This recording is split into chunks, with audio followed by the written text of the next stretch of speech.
Hmm.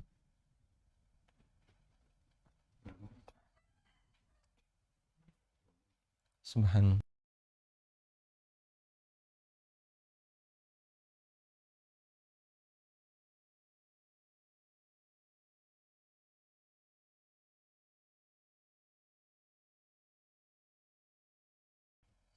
Cek. Hmm. Assalamualaikum warahmatullahi wabarakatuh. Alhamdulillahi rabbil alamin. Wassalatu wassalamu ala ashrafil mursalin. Nabiyyina wa maulana Muhammadin wa ala alihi wa sahbihi ajma'in. Wa ashhadu an la ilaha illallah wahdahu la syarikalah. Wa ashhadu anna Muhammadan abduhu wa rasuluh. Sallallahu alaihi wa ala alihi wa sahbihi wa sallama tasliman katsira. Thumma amma ba'd. Ada yang bunyi?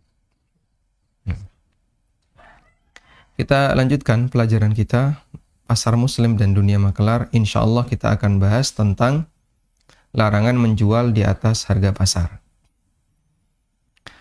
Berangkat dari pertanyaan yang muncul dari para jamaah, bolehkah kita menjual barang dengan keuntungan lebih dari 100%? Bahkan sebagian orang ada yang beranggapan mengambil keuntungan lebih dari 100% termasuk kezaliman bagi konsumen. Sehingga harga jual tidak boleh 2 kali lipat daripada harga modal yang dikeluarkan oleh para pedagang. Baik, karena kita berbicara tentang hukum, maka tentu semua standarnya adalah kembali kepada hukum. Semua standarnya kembali kepada syariat, dan sebagai mukmin kita wajib menyadari standar itu harus kembali kepada dalil atau praktek transaksi yang ada di masa salaf, atau keterangan para ulama fikih. Dengan bahasa lain, bahwa standar masalah ini tidak kita kembalikan kepada perasaan. Karena perasaan masing-masing orang berbeda-beda. Rasanya kok nggak pantas ya? Rasanya nggak pantas bagi A, belum tentu nggak pantas bagi B, belum tentu nggak pantas bagi C. Sehingga standar perasaan itu tidak bisa dijadikan sebagai acuan. Yang dijadikan sebagai acuan adalah standar yang kembali kepada dalil. Karena itu, bolehkah menetapkan harga yang keuntungannya lebih dari 100%? Coba kita perhatikan berikutnya. Antara harga pasar dan keuntungan, ini dua hal yang berbeda. Dalam hal ini ada dua hal yang perlu kita bedakan. Yang pertama adalah harga pasar, dan yang kedua adalah keuntungan. Apa itu harga pasar? Harga pasar adalah standar harga yang berlaku di masyarakat untuk suatu barang tertentu. Menjual barang lebih dari harga pasar digolongkan para ulama sebagai tindakan pembodohan. Menjual barang melebihi harga pasar termasuk di antara bentuk tindakan pembodohan. Sementara melakukan pembodohan dalam transaksi jual beli termasuk penipuan yang diharamkan dalam semua agama. Kita bisa jumpai seperti ini ketika ada orang yang dia membeli makan ya, di warung pecel lele. Lalu kemudian dipentung ya. Ini nasi 200.000, lele 300.000, sudah 500. Lalapannya 100, es tehnya 200, sudah 300, 800. Terus yang 200 apa? Ya, misalnya pisang atau apa, total 1 juta. Praktek seperti ini adalah pembodohan, dan kalau ada pedagang yang melakukan seperti ini, pemerintah berhak untuk menindak. Ya, saya mau katakan memberangus kok kayaknya nggak pantas ya. Pemerintah berhak untuk menindak, sehingga menghentikan praktek dagangnya dan dia dicabut izinnya untuk berdagang sampai batas waktu tertentu. Sampai akhirnya dia mengembalikan tindakan pembodohan yang dia lakukan kepada para konsumennya, dan konsumen punya hak untuk menuntut. Karena dia termasuk di antara orang yang ditipu. Allah menyebut hari kiamat dengan hari Taghabun. Allah berfirman, "Dzalika yaumut taghabun," itulah hari at-taghabun. Disebut hari Taghabun dari kata ghaban yang artinya pembodohan. Di sini ada yang kurang ya. Disebut dengan ghaban yang artinya pembodohan. Anda yang punya bukunya di halaman 179 ada typo. Disebut hari Taghabun dari kata ghaban yang artinya pembodohan. Karena orang-orang mukmin penduduk surga membodoh-bodohkan penduduk neraka. Al-Qurtubi menyebutkan keterangan Ibnul Arabi. Qala Ibnul Arabi Al-Maliki, beliau ulama Malikiyah.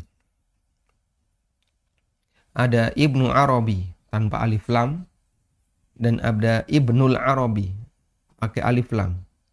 Ibnul Arabi Al-Maliki ini ulama Ahlussunnah dari mazhab Malikiyah. Qala Ibnul Arabi, istadalla ulama'una biqaulihi ta'ala dzalika yaumut taghabun. Para ulama kami, mereka berdalil dengan firman Allah Ta'ala di surat At-Taghabun ayat 9.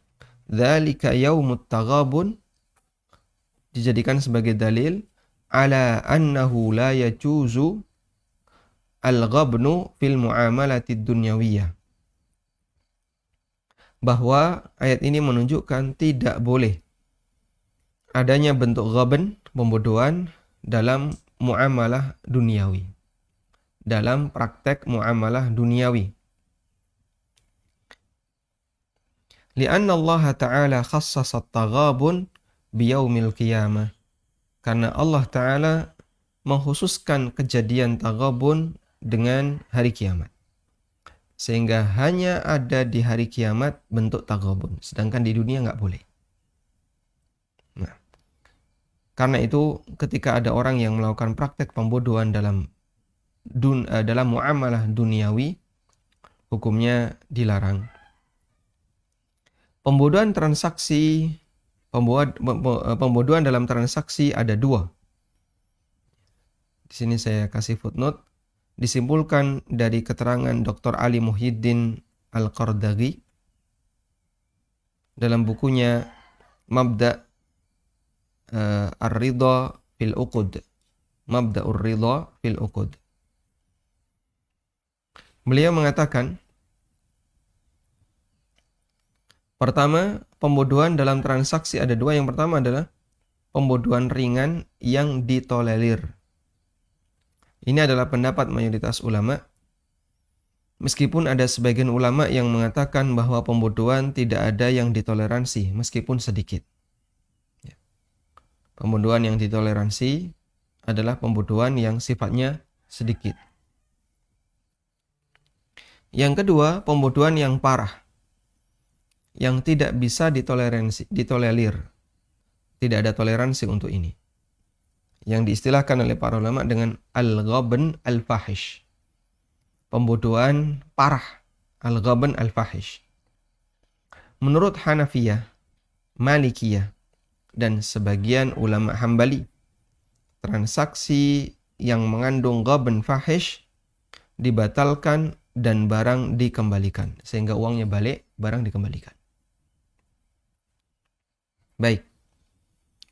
Kalau kemudian kita mengambil pendapat jumhur, Hanafiyah, Malikiyah, dan sebagian ulama Hambali yang mengatakan bahwasanya keberadaan ghaban fahish itu bisa dijadikan sebagai alasan untuk menuntut hak khiyar. Sehingga di sini transaksi dibatalkan dan barang dikembalikan, berarti di sini ada hak khiyar. Ada khiyar yang disebut oleh para ulama dengan khiyar ghaban. Transaksi boleh dibatalkan ketika ada ghaban fahish, disebut oleh para ulama dengan hak khiyar ghaban. Lalu yang jadi pertanyaan adalah berapa batasan bolehnya khiyar ghaban? Dan seperti apa batasannya sehingga disebut sebagai tindakan ghaban? Ulama berbeda pendapat mengenai berapa batasan nilai menjual di atas harga pasar yang terhitung sebagai ghaban fahish. Tadi keberadaan ghaban fahish menyebabkan orang boleh melakukan hak khiyar. Sekarang batasannya kayak gimana? Kita tidak berpanjang lebar mengenai masalah ini, karena itu saya hanya akan menyebutkan salah satu pendapat saja. Baik. Dalam fikih 4 madhab, al-fiqhu 'alal madhahibil arba'ah, disebutkan perbedaan pendapat itu. Al-masyhuru fil madhahib annahu la yuraddul mabi'u bil ghabni fir ribhi walau kana kathiran fawqal 'adati illa fi umur. Yang masyhur menurut berbagai madhab bahwa al-mabi, barang itu la yuraddu. Barang yang dibeli tidak dikembalikan, artinya transaksi tidak dibatalkan. Bil ghabni fir ribhi, disebabkan karena ghaban dalam keuntungan. Pembodohan dalam keuntungan. Walau kana katsira, meskipun banyak. Fauqal adah, melebihi normal yang ada di masyarakat. Illa fi umurin, kecuali dalam beberapa kasus berikut. Selanjutnya penulis menyebutkan bahwa di antara sebab yang bisa membatalkan akad adalah terjadinya ghaban fahish, pembodohan yang parah, di mana status pelaku akad hanya sebagai wakil dari yang pertama, ahaduha ayyakuna al-ba'i wal mushtari bil ghabnil fahish wakilan aw wasiyan. Fa idza kana kadzalika fa inna bai'aha wa shira'aha yuraddu. Status penjual dan pembeli hanya sebagai wakil atau wasi, orang yang ditugasi untuk melaksanakan wasiat. Status penjual dan pembeli yang di situ terjadi ghaban fahish, pembodohan yang parah, statusnya hanya sebagai wakil atau sebagai wasi. Jika yang terjadi seperti itu, maka transaksinya, jual belinya yuraddu, dibatalkan. Sehingga misalnya saya nyuruh tolong belikan telur. Lalu dia berangkat, ternyata dia beli telur sekilo, yang harga sekilo itu 50.000. Padahal kan telur harganya sekitar 20-an. Akhirnya terjadilah ghaban fahish. Karena di situ harganya 2 kali lipat dari harga normal. Maka di posisi ini, wakil saya yaitu si A nanti berhak untuk membatalkan akad. Karena kalau tidak, ya dia harus menanggung resiko, bertanggung jawab untuk ganti rugi. Kamu 50.000 kok mau? Ya. Ini normalnya 22. Normalnya 20 sekian. Kok dijual, kamu beli dengan harga 50.000 mau. Maka nanti si A yang harus ganti. Kemudian mengenai standar ghaban fahish, sebagian Malikiyah mengatakan, waqtulifa fi haddil ghabnil fahish. Diperselisihkan mengenai batasan ghaban fahish. Sebagian di antara mereka berpendapat, idza buyi'at as-sil'atu bi ziyadati thuluthi an qimatiha. Apabila ada barang yang dijual dengan harga melebihi dari sepertiga harga normalnya, au binaqsis sulusi, atau kurang dari sepertiga harga normal, kana ghibnan, maka itu adalah termasuk ghaban. Sehingga batasan ghaban fahish menurut Malikiyah adalah sepertiga. Kesimpulannya wallahu ta'ala alam. Baik. Nanti kita juga akan baca keterangan dari Syekh bin Baz. Jadi terhitung sebagai ghaban fahish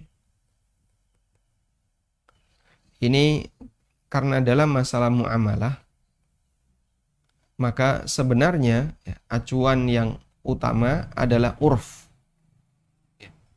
Acuan utamanya adalah urf. Kenapa urf?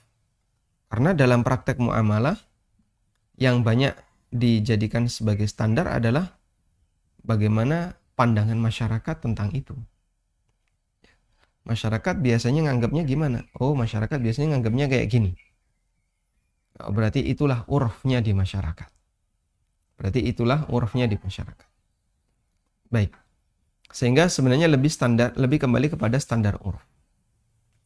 Lalu kita coba lihat standar 30% atau sepertiga, ats-tsulus. Ini berangkat dari mana? Standar ats-tsulus ini adalah hadis, berangkat dari hadis tentang tentang wasiat.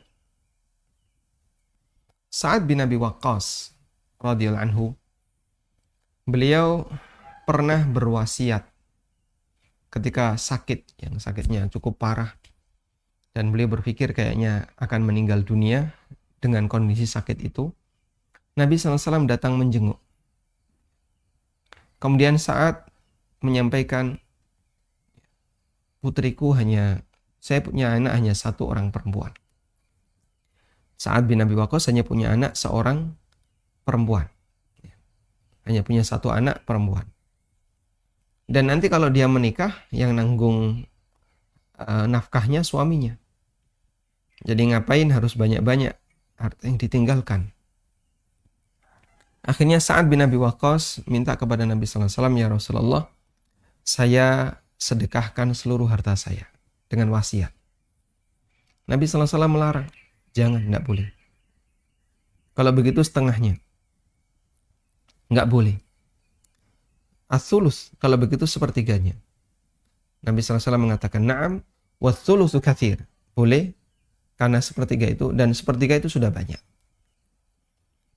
Sehingga standar sepertiga ini kembali kepada wasiat yang pernah mau dikeluarkan oleh Sa'ad bin Abi Waqqas, lalu dibatasi oleh Nabi SAW maksimal hanya sepertiga. Kemudian Nabi SAW berpesan kepada Sa'ad, kau tinggalkan keluargamu dalam kondisi mereka berkecukupan. Itu lebih baik daripada kau tinggalkan keluargamu dalam kondisi miskin. Yatakaffafun nas, lalu mereka nyadong-nyadong, mereka minta-minta kepada masyarakat. Karena gak punya harta disebabkan tidak dikasih warisan oleh orang tuanya. Nah kalimat watsulusu katsir, Nabi SAW bersabda dalam hadis itu, ats-tsulusu watsulusu katsir, ats-tsulus watsulusu katsir. Kalimat ini menunjukkan sepertiga itu sudah banyak. Berarti kalau lebih dari sepertiga terlalu banyak. Maka jika dia lebih dari sepertiga, ini kebanyakan. Nah, ketika kebanyakan berarti masuk dalam kategori, jika itu adalah pembodohan, masuk dalam kategori goben, pembodohan yang fahish, yang parah. Karena kebodohannya parah, maka dia berhak untuk kemudian dibatalkan, baik oleh penjual ataupun oleh pembeli. Tayyib. Dan di sini berlaku baik sifatnya penambahan, ziyadah, atau naqs, pengurangan. Kalau penambahan kita paham ya, berarti penjual naikin harga yang melebihi dari sepertiga harga normal. Lalu bagaimana dengan pengurangan? Kalau pengurangan, bentuknya adalah pembeli. Ada orang yang jual barang itu sebenarnya istimewa, harganya mahal. Kemudian oleh pembeli ditawar jauh di bawah harga pasar. Memanfaatkan orangnya yang misalnya bodoh atau kurang begitu jeli dalam berdagang dan seterusnya. Maka praktek seperti ini berarti dia mengurangi sepertiga dari harga normal dan itu masuk dalam kategori ghaban. Baik. Kita lanjutkan. Karena itu jamaah yang dimuliakan Allah, ketika dia lebih dari sepertiga, masuk dalam kategori ghaban fahish. Berikutnya, kita lihat fatwa yang disampaikan oleh Syekh bin Baz rahimahullah. Sementara itu yang difatwakan oleh Syekh bin Baz rahimahullah bahwa ghaban fahish standarnya kembali kepada urf. Standar yang berlaku di masyarakat. Di sini saya kasih catatan tentang batasan sepertiga tadi. Sebagaimana wasiat lebih dari sepertiga merugikan ahli waris, maka menaikkan harga melebihi 30% harga pasar juga sangat merugikan konsumen. Sehingga standar sepertiga dijadikan sebagai batasan ghaban fahish. Kita lanjutkan tentang keterangan Syekh bin Baz. Beliau pernah ditanya tentang batasan ghaban yang mempengaruhi keabsahan transaksi. Jawaban dari Syekh bin Baz, ikhtalafu fihi. Mereka para ulama berbeda pendapat dalam masalah ini. Ba'duhum qala ats-tsuluts wa ba'duhum qala aqallu min dzalika. Ada sebagian yang mengatakan sepertiga, ada yang mengatakan kurang dari itu. Walakin ahsanu ma qila fi hadza. Ini kalau saya baca sukun, jadi ini ahsanu ma qila. Kalau kita baca tasydid, walakinna ahsana ma qila. Jadi isimnya walakinna. Kita baca tasydid saja. Nah. Karena ini harus hati-hati ya, masalah harokat. Walakinna ahsana ma qila fi hadza. Namun yang pendapat yang paling bagus dalam masalah ini adalah annahu ma ya'udduhun nasu ghibnan bil urfi. Bahwa standar ghaban adalah apa yang dinilai oleh masyarakat sebagai ghaban bil urfi berdasarkan urf yang berlaku di masyarakat. Apa yang dinilai oleh ahlul bai', oleh pelaku pasar, ahlul bai'i wasyira', oleh pelaku pasar sebagai ghaban. Haitsu ya'tabiru darran lil mushtari, di mana itu dianggap telah merugikan pembeli. Selama terjadi demikian, maka itu adalah bentuk pembunuhan yang itu ketika terjadi, maka pelaku pasar berhak untuk membatalkan transaksi. Baik. Istilah ghaban fahish di masyarakat Jawa sering mereka sebut dengan harga nutuk ya, atau harga mentung. Nggak tahu bahasa Jakartanya apa. Memukul, mencekik. Oh, harga mencekik ya. Tayyib. Ada satu artikel yang ditulis oleh Dr. Nizamuddin Abdul Hamid mengenai khiyar ghaban dan beberapa batasannya.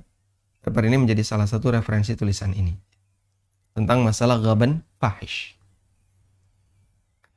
Tayyib. Nah, kasus yang banyak terjadi ya. Terutama tolong hati-hati ketika Anda main di alun-alun kota atau di mana? Di tempat-tempat wisata. Ketika kita belanja di situ, kadang dititeni ya. Diperhatikan ini platnya mana? Ya. Plat B datang ke alun-alun Jakarta, ke alun-alun Jogja. Ya. Lalu beli wedang ronde. Ya. Setelah beli, dimakan habis berapa Pak? 50.000. Masya Allah ya. Padahal aslinya cuma 5.000. Tapi taunya, oh ini plat B, mesti gak ngerti harga. Dikasih harga 50.000. Tetap jengkel, lara hati. Dan itu bentuk ghaban. Anda berhak untuk membayar 50.000 sesuai harga normal. Tapi kalau di alun-alun mungkin 7.000 ya. Lebih mahal, 7.000. Lebih dari itu Anda tidak berkewajiban untuk bayar. Karena dia melakukan bentuk ghaban fahish. Makanya sebelum beli, apa yang harus dilakukan? Tanya harga. Nah, itu teori di tempat kita ya. Sebelum beli, tanya harga. Di beberapa pasar di daerah Jogja, kita punya prinsip sebelum beli, tanya harga. Ya, anaknya naik odong-odong 2 kali putaran 200.000. Masya Allah. Sehingga jangan langsung beraksi ya. Biasanya tukang becak itu ya. Ayo becak. Kayaknya kok ini tradisional murah. Ya, mereka tahu ini yang naik turis. Makanya langsung pakai standar dolar. Berapa? Ya, $5. Padahal aslinya cuma 10.000. Selanjutnya, kita akan bahas tentang hukum keuntungan lebih dari 100%. Setelah selesai membahas masalah ghaban, kita akan lihat hukum keuntungan lebih dari 100%. Kita berpindah ke masalah berikutnya, yaitu mengambil keuntungan lebih dari 100%. Ada 2 riwayat yang tegas menunjukkan bolehnya mengambil untung lebih dari 100%. Pertama, hadis Urwah Al-Bariki. Beliau menceritakan, dafa'a ilayya Rasulullah sallallahu alaihi wasallam dinaran li ashtariya lahu syatan fashtaraitu lahu syataini fabi'tu ihdahuma bidinarin waji'tu bisyati wad dinari ilan nabi sallallahu alaihi wasallam. Rasulullah sallallahu alaihi wasallam menyerahkan uang sebesar 1 dinar kepadaku untuk dibelikan seekor kambing. Lalu aku belikan 2 ekor kambing. Ya, gimana cara Urwah menawar? Wallahu alam. Ya. Sehingga dulu seekor kambing itu harganya 1 dinar. Dulu 1 dinar itu sama dengan 1 ekor kambing. Normal dulu. Ini harga normal. Dulu. Dan ini yang dijadikan pertimbangan oleh sebagian ulama bahwa standar nisab uang itu lebih kembali kepada emas daripada perak. Karena ternyata sesuai normal. 1 dinar berapa kurang lebih? 4/4 gram emas. Kurang lebih 3 sekian juta. Ya, anggaplah misalnya kurang lebih 4 juta. Kurang dari 4 juta atau 4 juta lah. 4 juta. Dan kambing kurban rata-rata sekian. Antara 3 sampai 4 juta. Kita bicara yang kualitas bagus ya. Nah, sehingga di masa silam harga kambing 1 dinar sampai sekarang pun 1 dinar. Nah, ini salah satu di antara bukti bahwa emas bertahan. Emas itu bertahan. Nah, dulu 1 dinar, dulu ya, 1 dinar itu sama dengan 10 dirham. Dulu. Ini dulu. Sekarang 1 dinar bisa 1 dirham itu kurang lebih 60.000. Berarti berapa? Biar ekivalen. 4 juta bagi 60. 4.000 bagi 60. 4.000 bagi 60. 66. Jadi nggak 10 lagi. Sekitar 65 dirham sekarang. Sekarang ya. Di zaman Nabi SAW standarnya ini. Makanya nilai ini yang dipakai untuk standar zakat. Sehingga nisab zakat, nah ini kita melebar sebentar ya. Nisab zakat, kalau emas itu 20 dinar. Kalau perak itu 200 dirham. Dulu, jadi 10 kali ya. 10 kali. Sekarang 65 kali. Sehingga sekarang kalau misalnya kita gunakan konversi di masa sekarang, ya, ini dikalikan 65 kali. Baru bisa menyamai antara emas dengan perak. Karena itu, sebagian ulama mengatakan bahwa standar zakat kembali kepada dinar karena ini yang lebih sesuai di masa Rasulullah SAW. Di mana harga 1 dinar dapat seekor kambing. Di zaman sekarang harga 1 dinar juga dapat seekor kambing. Kurang lebih 4 juta. Dapat seekor kambing. Baik. Tapi ini bukan syarat. Berarti kalau kurban harus 1 dinar, Pak. Harga kambing yang 4 jutaan. Bukan, saya tidak mengatakan demikian.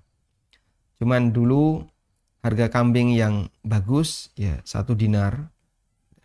Dan itu sampai sekarang harganya kurang lebih sekian. Masih di sekitar 4 jutaan. Baik. Kita lanjutkan.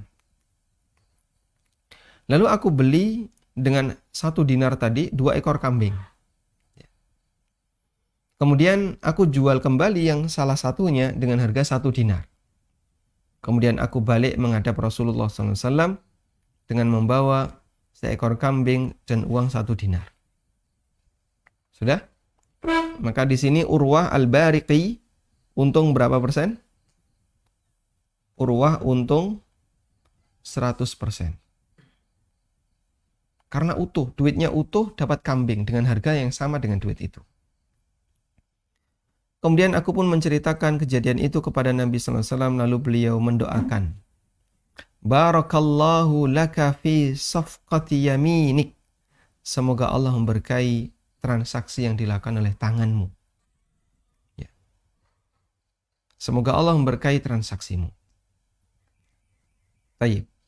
Di sini Nabi SAW tidak memarahi Urwah dan beliau tidak mengatakan, kok bisa kamu dapat segitu? Apa kamu membodohi orang lain? Apa kamu gimana tidak? Urwah justru dipuji oleh Nabi sallallahu alaihi wasallam. Kemudian dalil yang kedua adalah hadis dari Abdullah bin Zubair radhiyallahu anhuma. Beliau menceritakan wa kana Zubair, ayahnya Abdullah, di sini Abdullah bin ya. Abdullah Zubair, Abdullah bin Zubair. Zubair bin Awam pernah membeli tanah di daerah Ghabah. Pernah membeli tanah di daerah Ghabah. Ini hutan di daerah Madinah. Namanya daerah Ghabah. Tapi hutan dengan hutan versi padang pasir beda dengan hutan versi Indonesia. Ada di Masjid Quba. Di depannya itu ada museum. Museum namanya Ma'rizul Iman. Museum tempat iman bersembunyi. Museum tempat bersembunyinya iman. Karena Nabi SAW menyebut Madinah adalah Ma'rizul Iman, tempat bersembunyinya iman. Artinya iman itu merasa nyaman di kota Madinah. Sehingga orang mukmin senang di kota Madinah. Nah, di museum itu ada beberapa foto ya. Kemudian di situ ada foto daerah Ghabah. Foto daerah Ghabah dan ya rimbun gitu ya.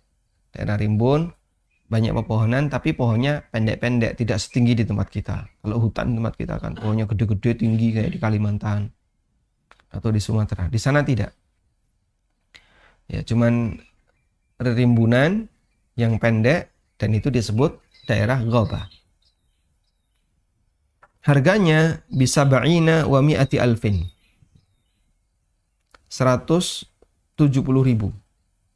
Faba'aha Abdullah, lalu dijual oleh anaknya Abdullah bin Zubair dengan harga bi alfi alfin wa sitti mi'ati alfin. 1.600.000. Angka terbanyak dalam bahasa Arab itu alf. 1.000, angka terbanyak. Maka cara mereka untuk menyebut kata 1 juta, alafnya ditumbuk 1.000. Jadinya apa? 1 juta. 1.000 ribu. Bi alfi alfin. 1000 artinya jutaan. Bi alfi alfin 1 juta, wa sitti mi'ati alfin dan 600.000. Baik. Hadisnya riwayat Bukhari. Jadi Anda bisa lihat mulai dari 170.000 dibandingkan dengan 1.600.000. Nah, gini. Perbandingannya berapa? 9,5. Ini jadi 17, 160. Sekitar 9,5 kali lipat perbandingannya. Hadis ini diletakkan oleh Bukhari dalam kitab sahihnya di bab Barakatu malil mujahid, keberkahan harta mujahid, orang yang berperang. Sehingga hadis ini jadi dalil oleh para ulama untuk menyimpulkan bolehnya mengambil keuntungan berlipat-lipat dalam jual beli. Sebagaimana keterangan Dr. Yusuf Qardawi. Baik, maka ini menunjukkan bahwasanya transaksi dengan keuntungan yang berlipat hukumnya boleh karena tidak ada batasan dalam pengambilan keuntungan. Dan dengan nilai ini, jadi kejadiannya begini ya. Zubair bin Awam saat meninggal dunia, beliau punya utang sangat banyak.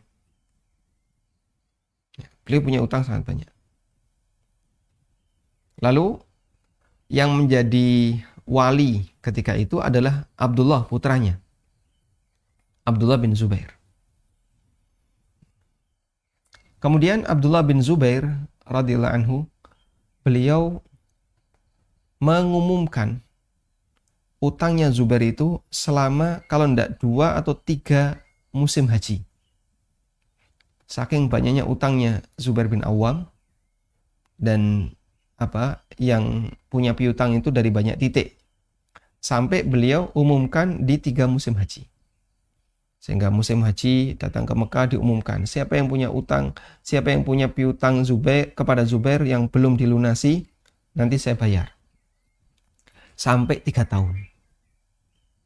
Kemudian setelah itu beliau menjual tanah Gobah ini untuk menutupi utangnya dan ditawarkan ke banyak sahabat. Salah satu yang beli adalah Muawiyah. Demikian pula sahabat-sahabat yang lain, sampai dapat uang senilai 1.600.000. Lalu itu dipakai untuk melunasi utang-utangnya Zubair bin Awam dan masih sisa. Sisanya diberikan kepada keluarganya, istri-istrinya Zubair bin Awam, kemudian termasuk anak-anaknya yang jumlahnya banyak. Masya Allah. Itulah keberkahan hartanya mujahid. Banyak kasus di mana orang bisa mendapatkan keuntungan berlipat-lipat ketika jual beli. Orang yang pergi ke hutan untuk mencari kayu gaharu, mereka bermodal gergaji, kapak, dan seterusnya, yang jika dinilai tidak lebih dari 2 juta. Dan ketika dia berhasil mendapatkan 1 batang gaharu, hasilnya bisa berjuta-juta. Jika dilihat dari modal, keuntungan bisa berlipat-lipat, dan umumnya unit produksi bisa menghasilkan keuntungan berlipat-lipat jika dilihat dari modal. Meskipun hukum ini juga berlaku untuk unit usaha seperti para trader yang mereka kulaan jual, kulak jual. Baik. Biasanya pembodohan itu banyak terjadi ketika konsumen kurang perhatian terhadap harga barang, harga pasar, atau kurang perhatian melihat situasi barang. Memang keuntungan dalam jual beli mengikuti laju perekonomian masyarakat, seperti faktor demand and supply, permintaan dan suplai barang, atau ketersediaan barang. Namun para pedagang hendaknya tetap memperhatikan kode etik pebisnis muslim, dalam arti tidak bernafsu meraup keuntungan dengan terlalu semangat memanfaatkan kesempatan, karena ini bisa memicu tindakan goben. Jangan sampai meraup keuntungan yang sebanyak-banyaknya karena semangat memanfaatkan kebodohan konsumen, atau kesempatan yang lainnya. Kesimpulan inilah yang disampaikan oleh Lajnah Daimah dalam salah satu fatwanya. Laisat al-arbahu fit tijarati mahdudatan. Keuntungan dalam praktek perdagangan itu tidak dibatasi. Namun dia mengikuti kondisi permintaan, kondisi ketersediaan dan permintaan, demand and supply. Banyak dan sedikitnya, melimpah dan tidaknya barang itu di masyarakat. Namun yustahsanu lil muslim tajiran aw ghairahu ayyakuna sahlan samhan fi bai'ihi wa syira'ihi. Dianjurkan, ya, hal yang baik bagi seorang muslim, baik pedagang maupun bukan pedagang, ayyakuna sahlan samha, hendaknya dia gampangan, fi bai'ihi, dalam transaksi, dalam jual belinya, wa alla yantahiza fursata ghaflati sahibihi, jangan sampai dia memanfaatkan kesempatan karena lalainya lawan transaksinya. Ini mungkin mumpung pembelinya tidak ngerti, pentung sisan. Mumpung pembelinya lagi sangat butuh, sekalian dipentung. Nah, itu tidak boleh. Akhirnya dia pun membodohi pembeli dalam praktek jual beli itu. Bal yura'a hukukul ukhuwah, namun dia harus perhatikan hak-hak ukhuwah Islamiyah. Ingat yang beli ini saudaramu. Ingat yang jual ini saudaramu. Sebagaimana kamu tidak mau dirugikan, maka jangan merugikan orang lain. Baik. Masya Allah, ini prinsip yang luar biasa. Sehingga dalam masalah pengambilan untung betul tidak dibatasi, tapi jangan sampai terjadi ghaban, terjadi bentuk pembodohan. Dari kesimpulan di atas, atau dari keterangan di atas, kita bisa memberikan kesimpulan. Yang pertama, dibolehkan mengambil untung lebih dari 100%. Yang kedua, tidak dibolehkan menjual barang melebihi harga pasar, karena ini termasuk pembodohan konsumen. Yang ketiga, keuntungan dari jual beli dibolehkan selama tidak menyebabkan harga barang dinaikkan melebihi harga pasar. Sebagai konsekuensi gabungan nomor 1 dan 2. Saya mau untung 100%, silahkan. 200% silahkan. Yang penting ketika dinaikkan tidak jauh melebihi harga pasar. Dan yang ditoleransi adalah berapa tadi? Sepertiga. Yang ditoleransi adalah sepertiga. Jadi maksimal sepertiga atau kurang dari sepertiga. Memanfaatkan kelalaian atau ketidaktahuan konsumen terhadap barang bisa terhitung ghaban fahish jika harga dinaikkan secara tidak normal. Baik. Kemudian dibolehkan menaikkan harga barang mengikuti perubahan harga pasar karena faktor ketersediaan dan permintaan terhadap barang. Pak, ini lagi naik harganya. Oh, kenapa? Ya, banyak yang nyari, barangnya sedikit, akhirnya kan naik. Ya. Maka harga jadi naik disebabkan karena kondisi normal. Baik. Kemudian yang penting untuk kita perhatikan di sini ya, Anda bisa tambahkan coret-coret di bawahnya, bahwa harga pasar itu tergantung pasar. Harga pasar itu tergantung pasar. Maksudnya gimana harga pasar tergantung pasar? Artinya harga pasar itu bisa berubah, bisa berbeda tergantung kondisi pasar. Sehingga pasar tradisional dengan pasar mall, dengan yang ada di kereta, yang ada di pesawat itu beda. Sebagai contoh ya, air mineral. satu botol.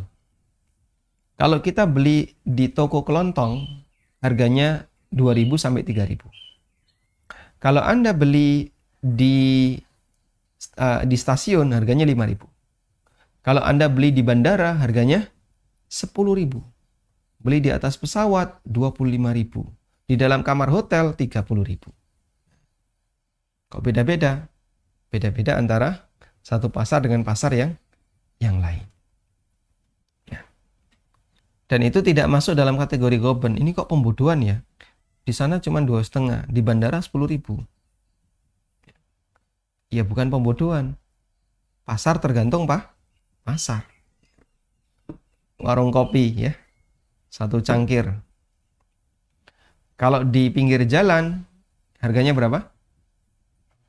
4.000, 3.000. Itu kalau beli kopi di warung kopi di He ya. Angkringan. Tapi kalau beli warung kopi di Starbucks berapa? 30.000 sampai 50.000. Bedanya apa? Kalau di angkringan, kalau di Starbucks yang kelihatan dada ke atas. Kalau di angkringan yang kelihatan kaki ke bawah. Nah, itu bedanya. Sampai itu beda harga. Ya. Warung pinggir kali, harga satu bungkus nasi ya, mungkin sekitar 15.000. Tapi kalau ada warung Riverside Resto, nah, restoran pinggir kali, itu satu bungkus nasi bisa 50.000. Ya saya pernah diajak kawan di sebuah warung makan, ini tulisannya Riverside Resto. Jadi mahal. Wah ini kudune pakai bahasa Jawa murah. Warung pinggir kali ini murah. Berhubung pakai bahasa Inggris jadinya mahal. Wallahu ta'ala alam wa sallallahu ala nabiyyina Muhammadin wa ala alihi wa sahbihi wasallam. Assalamualaikum warahmatullahi wabarakatuh. Alhamdulillah wassalatu wassalamu ala Rasulillah wa ala alihi wa sahbihi wa mawalah. Pemirsa yang kami hormati, alhamdulillah gedung MIPS telah baru saja pengecoran lantai yang ketiga. Alhamdulillah. Dan kita berada di bulan Dzulhijjah, di mana Nabi SAW memberikan motivasi untuk 10 pertama bulan Dzulhijjah. Rasulullah SAW bersabda, "Ma min ayyamin al-amalu salihu fiha ahabbu ilallah min hadhil ayyam, yakni ayyam al-ashr." Tidak ada hari di mana amal soleh lebih dicintai oleh Allah melebihi amal soleh yang dilaksanakan di 10 hari pertama ini, yaitu 10 pertama bulan Dzulhijjah.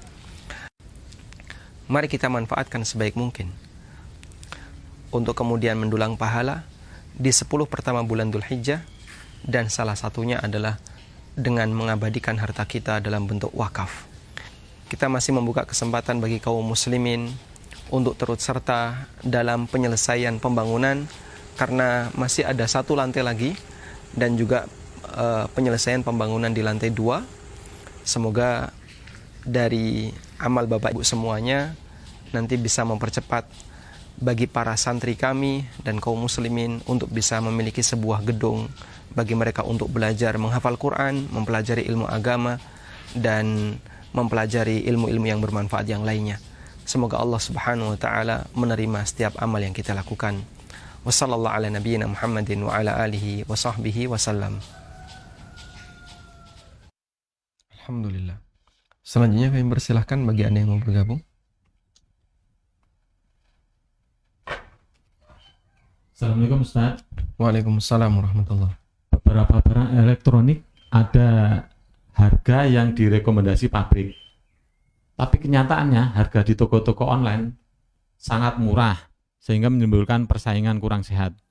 Misal harga rekomendasi pabrik 5 juta, di toko online bisa hanya 3 juta. Nah, kita sebagai pedagang bolehkah menjual tetapi mengikuti harga rekomendasi pabrik, yaitu 5 juta? Baik. Ketika ada harga rekomendasi dari pabrik yang itu di luar ketetapan pemerintah, karena setahu kami untuk barang yang sifatnya bukan kebutuhan pokok ya, pemerintah tidak memberikan harga tertinggi maupun terendah, tidak ada headnya. Sehingga tidak ada head untuk barang elektronik, HP atau yang lainnya. Tapi yang ada adalah obat-obatan ya, atau sembako. Nah, di posisi ini wallahu alam, wallahu taala alam, karena di situ tidak ada harga eceran tertinggi maupun terendah, maka dikembalikan kepada kebijakan pasar. Nah, kemudian pabrik ngasih rekomendasi harganya sekian. Bolehkah kita tetap menggunakan harga itu? Silahkan. Yang jadi masalah, boleh nggak jual di bawah harga rekomendasi? Karena jadinya terjadi persaingan yang tidak sehat. Insya Allah nanti akan kita bahas di sini ya. Menjual di bawah harga pasar. Termasuk diantaranya adalah banting-bantingan harga.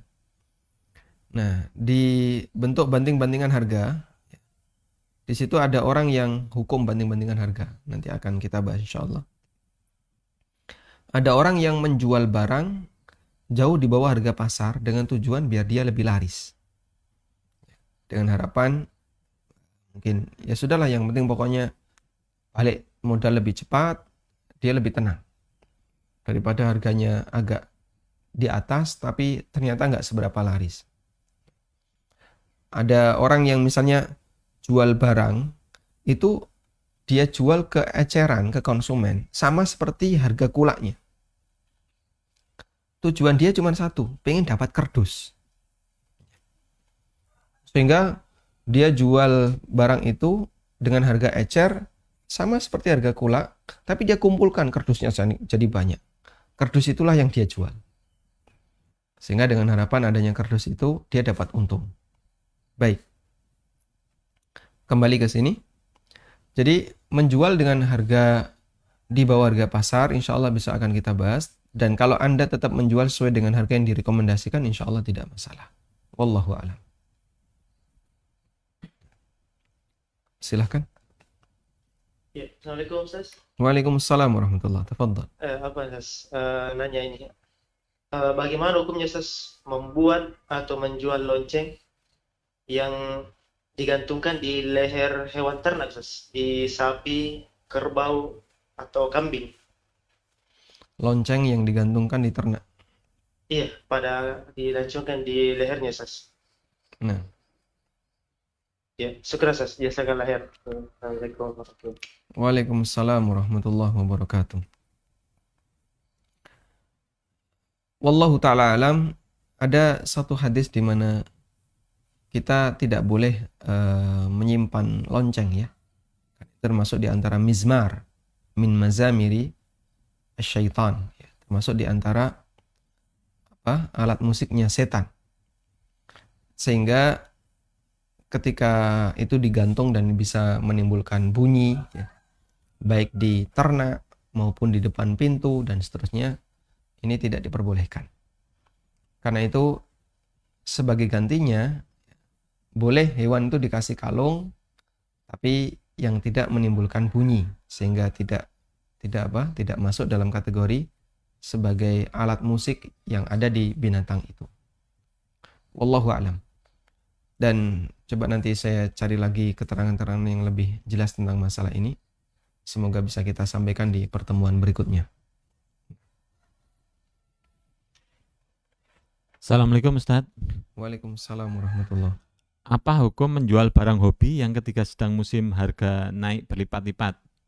Contoh ketika menjual batu cincin yang sebelum musim harganya 100.000, ketika sedang musim harganya bisa jutaan. Syukron jazakallahu khairan. Baik. Nah, ini ada satu masalah ya.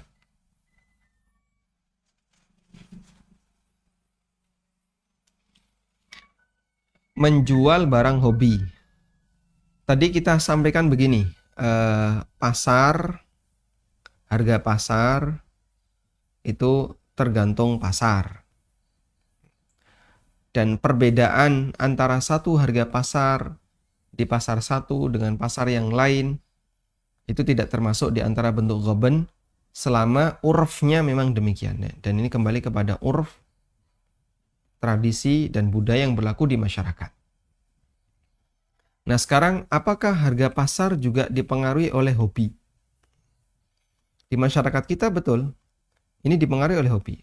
Dan kalau sudah bicara masalah hobi, ini bicara selera. Kalau sudah bicara masalah selera, ya sak karepe gitu kan. Terserah yang beli.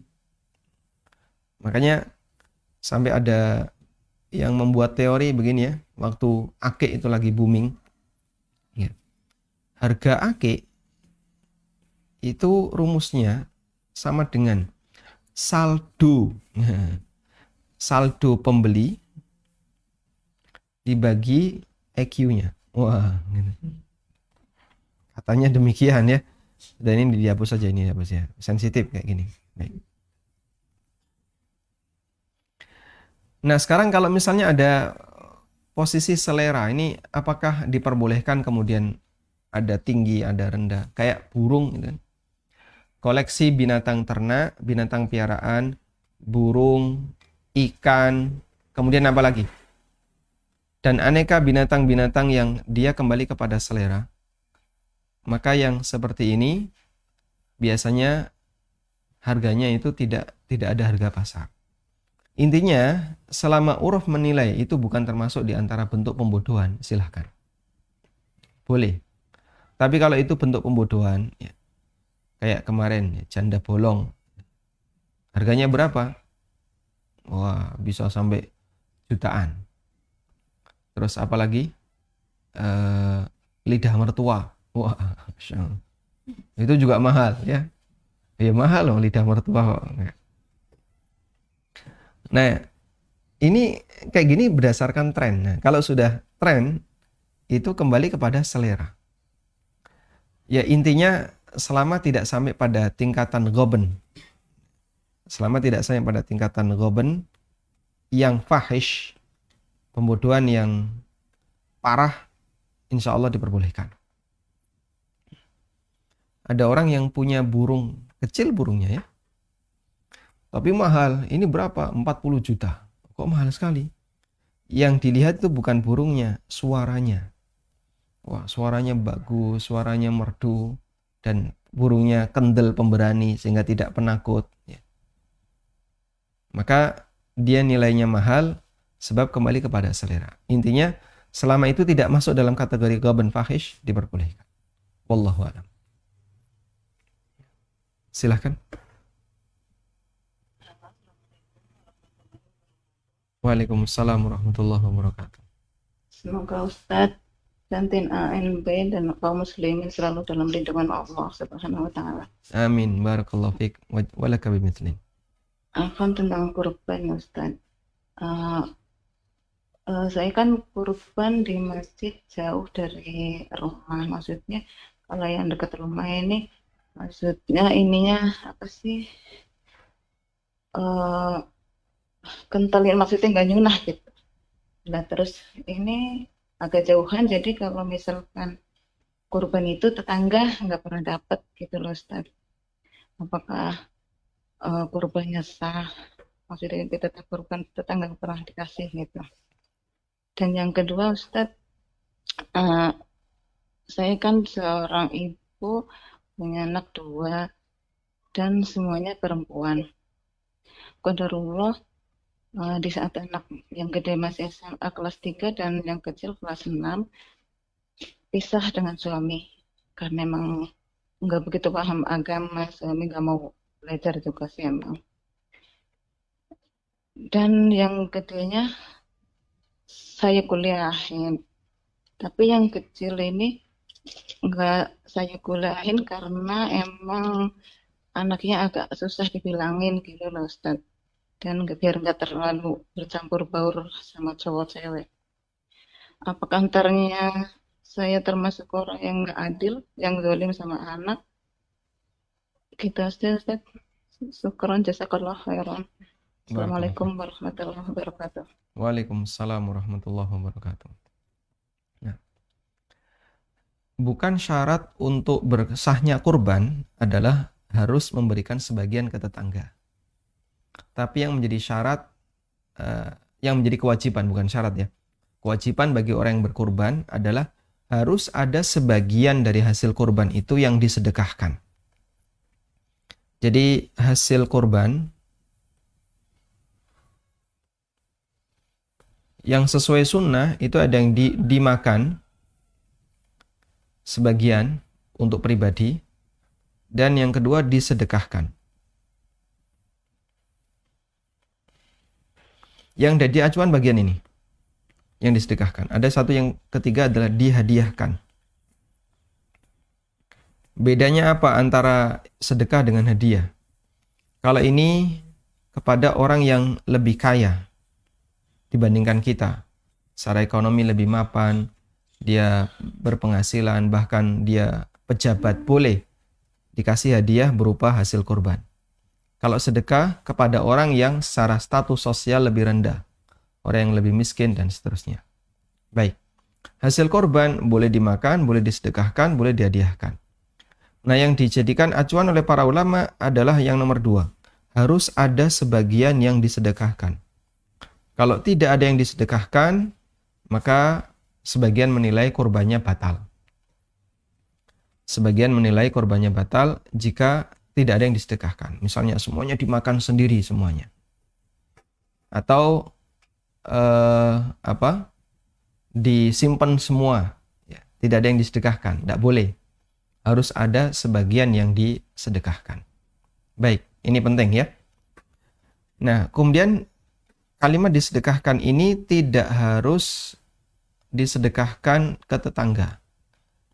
Bisa sasarannya bebas. Kalau Anda bisa pastikan bahwa Anda kurban di masjid yang jauh itu, pasti nanti sebagiannya akan disedekahkan untuk fakir miskin di sekitar masjid itu, insya Allah Anda sudah memenuhi kewajiban. Namun, saya kira Anda juga boleh misalnya minta kepada takmir, Pak, boleh nggak saya minta setengahnya? Yang sepertiga nanti saya gunakan sendiri, sisanya tak bagikan tetangga-tetangga yang nggak mampu. Dan takmir yang baik hati, insya Allah dia akan menyediakan hal itu sesuai dengan sesuai dengan permintaan dari sahibul kurban. Baik. Kemudian yang kedua, terkait posisi anak ada yang disekolahkan dan yang tidak disekolahkan. Apakah ini masuk dalam kategori tidak adil kepada anak? Yang dibahas oleh para ulama, memang pemberian orang tua kepada anak yang berupa nafkah. Yang berupa nafkah, itu boleh beda. Boleh beda tergantung kebutuhan. Boleh beda tergantung kebutuhan. Kebutuhan anak beraneka ragam. Ada kebutuhan kesehatan, kebutuhan pendidikan, dan seterusnya.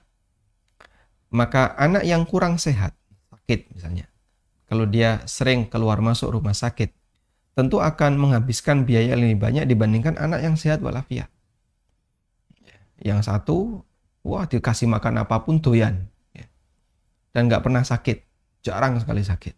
Ya, anaknya gemuk, gede misalnya, dia nggak perlulah tidur ngasih kasur di gelendang yang pinggir lawang, urip misalnya, ya. Misalnya kayak gitu. Jadi ada anak yang dia jarang sakit sehingga tidak banyak menimbulkan pengeluaran orang tua. Sebaliknya ada anak yang gampang sakit.